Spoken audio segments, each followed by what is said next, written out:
Bunker busters is a more colloquial term that we use to discuss large airdrop munitions that are capable of doing a couple of things. First, it's penetrating hard and deeply buried targets.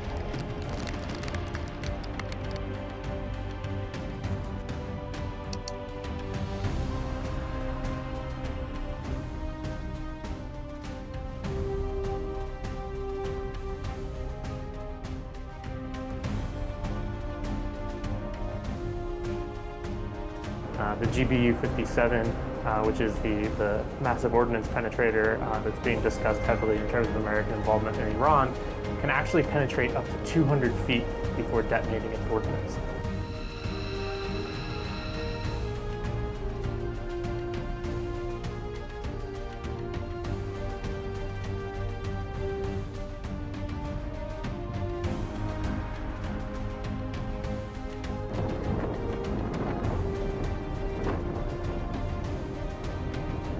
In the case of the massive ordnance penetrator, it is the only weapon in anyone's arsenal globally that's able to successfully target and potentially even eliminate facilities like Fordo.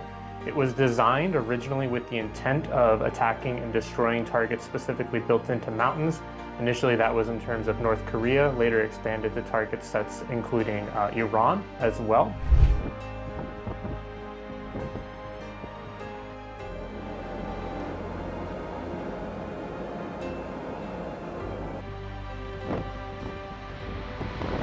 And it can only be carried by the B-2 stealth bomber right now, because that's the only plane that's configured to carry such a weapon.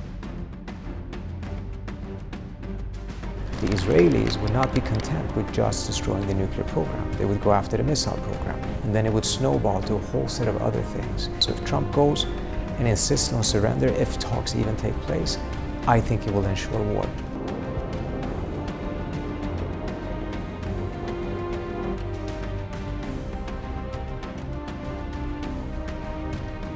So by targeting the bases, that also means that they would target the countries in which those bases are hosted.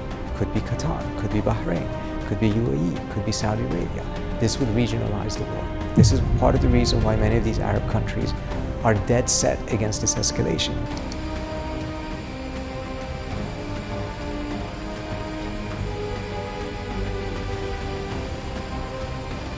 I have ideas as to what to do, but I haven't made a final. I like to make the final decision 1 second before it's due, because things change. I mean, especially with war, things change with war. It can go from one extreme to the other.